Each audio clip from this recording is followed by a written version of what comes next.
finance in American history, the longest bull market in American history.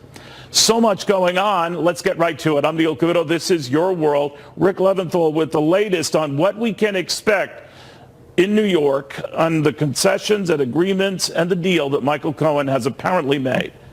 And Neil, we're just learning from the Associated Press that Michael Cohen will plead guilty in New York to charges including campaign finance and bank fraud and tax evasion. We have producers inside the courtroom. We will learn the details in the next few minutes. Of course, Michael Cohen spent more than a decade as personal attorney to now President Trump, preparing to plead guilty to criminal charges. John Roberts is reporting that this is a straight-up guilty plea with a sentence of 3 to 5 years in prison. We're told that Cohen turned himself into the FBI early this afternoon, escorted by agents to his appearance in that courtroom inside a courtroom 20B of the Daniel Patrick Moynihan Courthouse there in Lower Manhattan, represented by his attorneys, Guy Petrillo and Lanny Davis. Judge William Pauley III in the jurisdiction of the Southern District of New York expected to hand down that sentence in exchange for a guilty plea after that lengthy investigation into Cohen's finances. According to the New York Times, the deal that he made involves payments that he made to women on behalf of then businessman Donald Trump, including the $130,000 payoff made by Cohen to porn star Stormy Daniels just days before the election in 2016, which she says was hush money to keep her quiet about an alleged affair with Mr. Trump a decade ago. The other possible charges involve bank and tax fraud.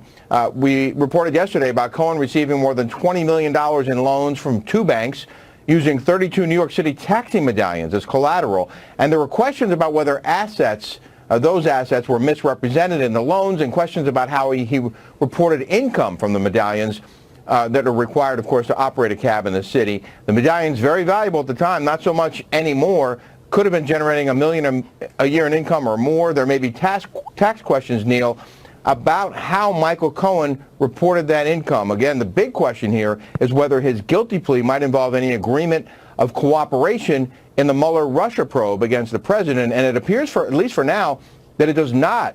So it would not mean that Cohen would necessarily testify as a witness against the president because of what happens in that courthouse today, Neil.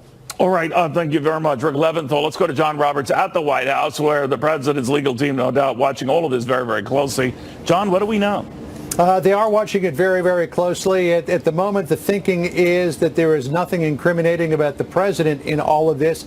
However, if he does plead guilty to a count of campaign finance violation, which we assume would be the payment of $130,000 to Stormy Daniels, then that would create a link between Cohen and the Trump campaign, though it's possible to make a campaign finance payment that is a campaign finance violation by yourself without the knowledge of the campaign being involved. But we do know, though, because Lanny Davis released it, that the president did have a conversation at one point with Michael Cohen about a possible payment to ex-Playboy playmate Karen McDougal. So the big question is, did the president know anything about this payment to Stormy Daniels, either before it was made or soon after it was made? Rudy Giuliani has been on the record as saying that the president reimbursed Michael Cohen for it. That was in April of this year when that news came out. So that's what we have to wait and see here, Neil, is whether or not there is a campaign finance violation, which we're told there likely is. But other than that, the president's legal team doesn't appear to be too worried about this. The real worry, I think, that people had, at least observers, was that Michael Cohen would sign some sort of cooperative deal with the prosecutor's office in exchange for no sentence, for forgiveness of his crimes, and then turn state's witness against President Trump, a federal witness in this particular case. But that does not appear to have happened, Neil, because Michael Cohen, as we understand, has agreed to spend 3 to 5 years of his life in jail as a result of this guilty plea. So that would indicate that the man who said that he would take a bullet for the president some time ago has taken some kind of bullet here.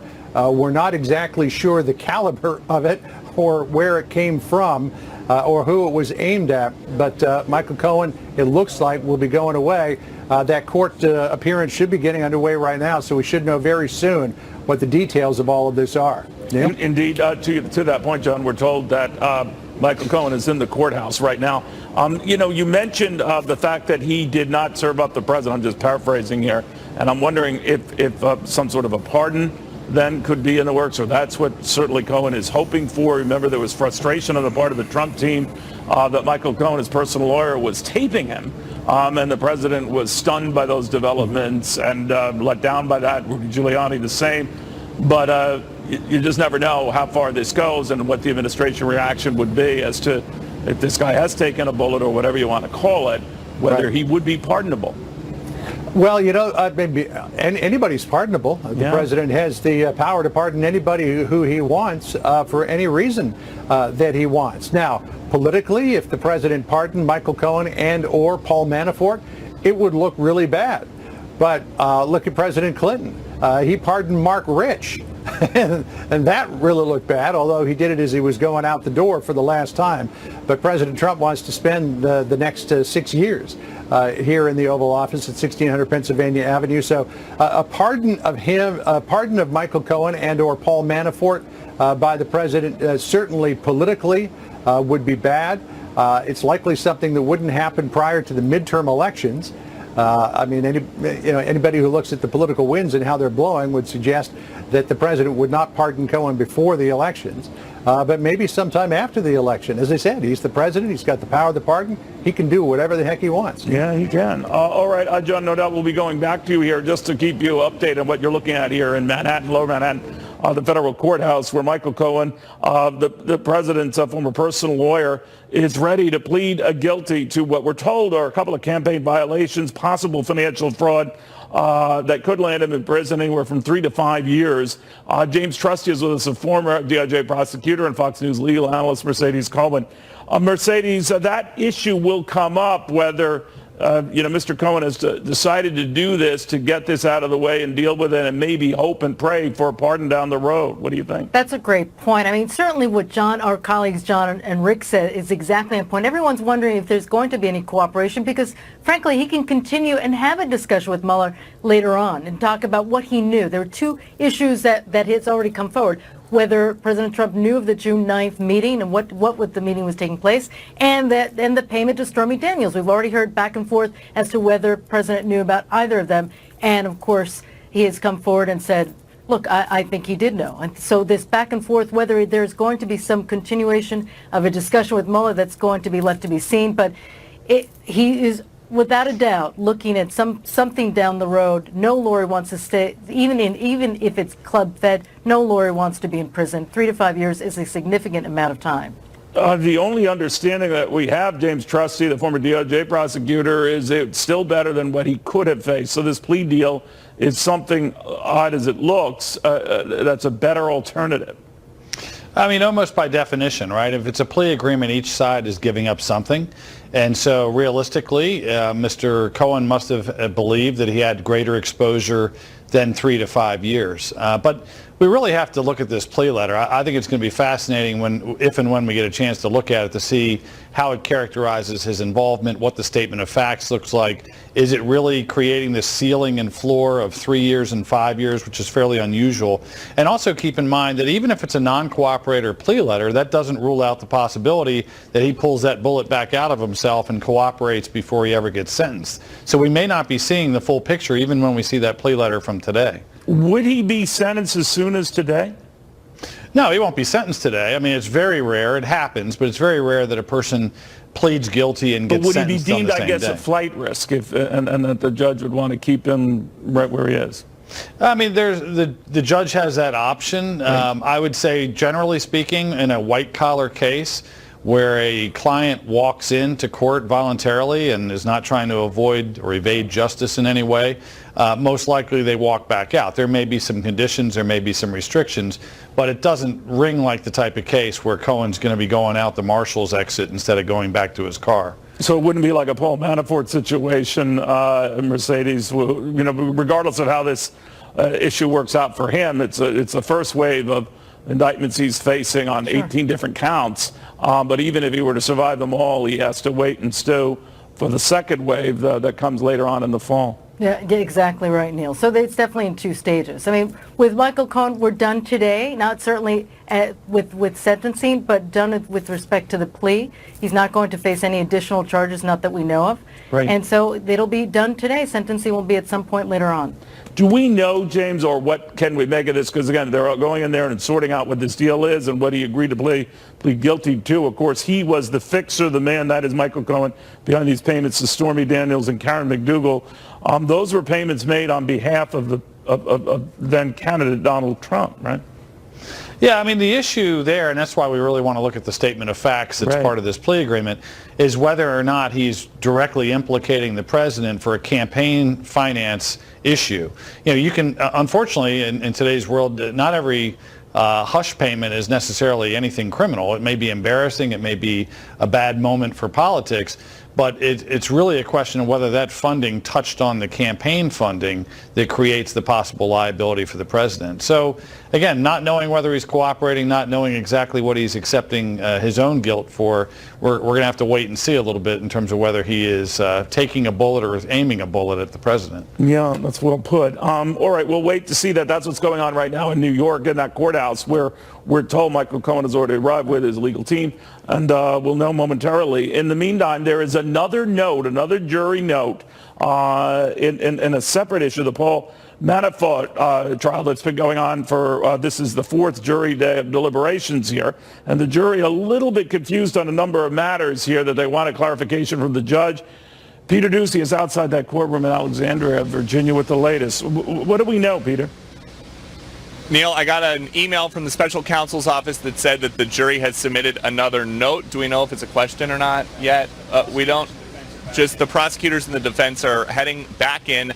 One of Manafort's lead attorneys, Kevin Downing, on his way in was asked if there is a verdict, and he told a group of reporters that we would know in a few minutes, and it will just take a few minutes for the information to get out of the court because there's no electronics inside. It has to be manually written down and then carried out.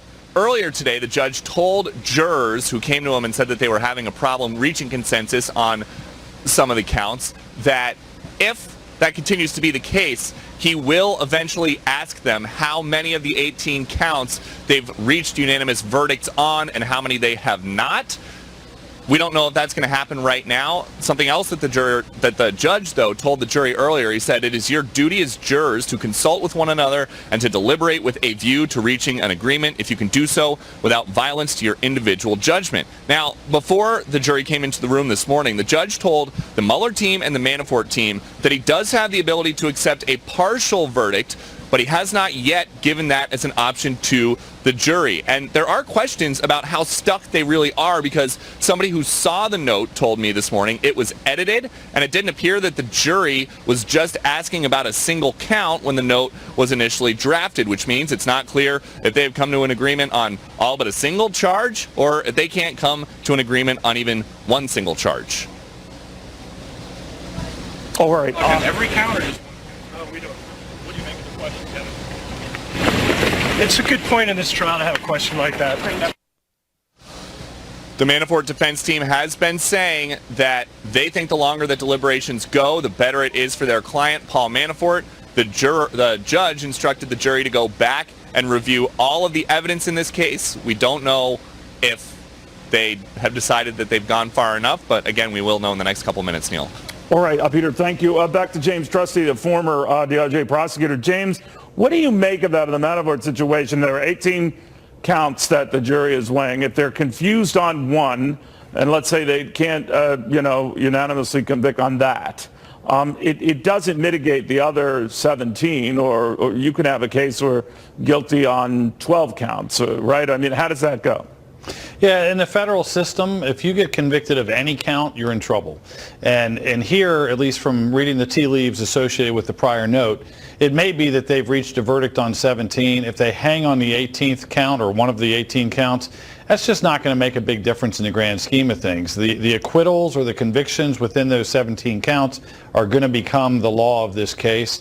I think what you're going to see is a judge probably asking them, if their note hasn't already taken care of it, probably asking them, is there any reason to keep you deliberating about this one count? If they say no, we're at an impasse on that one count, then he's probably going to take that partial verdict. And partial in this case may mean 17 out of 18 counts. I think it's probably a fairly optimistic sign for the prosecution at this point. If they can get to the point where this jury methodically looked at exhibits and didn't immediately walk away from this case despite Mr. Gates' testimony, and they reach a verdict on 17 counts, I'd be surprised if at least some of those weren't guilty verdicts. All right. Thank you very much. Senator Richard Burr is commenting, I believe, on the Paul Manafort situation right now. Let's go to him. They responded that he did stand by his testimony. We hope that today's developments in Mr. Cohen's plea agreement will not preclude him from an appearance before our committee as needed for ongoing investigation. Thank you, guys. Thank you very much. Are you going to schedule? Would it be hard if he's in jail? I'm sorry, they were talking about the Michael Cohen situation, not the Paul Manafort situation. I just sort of out. Just, James, if you're still with me here, there are a lot of people going to look at the Manafort situation because no matter what is decided here, he sits and stews for the second wave, the second case that the government is bringing, which they have a lot more ammo, right? Well, I don't know if it's a lot more ammo, but they certainly have one. Said. Yeah. Well, yeah. Well, they have one additional fact that's pretty damning, and that's the obstruction. If you recall, Mr. Manafort was not locked up pre-trial in this case. He had a number of properties encumbered. He had, I think, dueling ankle bracelets on. But it was when he tried to tamper with a witness that he found himself incarcerated. I don't see that changing with a conviction of any count. I guess a straight acquittal, he might try to make a motion with the D.C. court to try to get some of those, to get back out into the community. But realistically, on the immediate horizon, he has the Foreign Agent Registration Act violation and obstruction case waiting for him. And it'll be real interesting to see kind of how strongly each side wants to pursue trial in that case after this verdict. So, James, when the jury was admonished by Judge T.S. Ellis that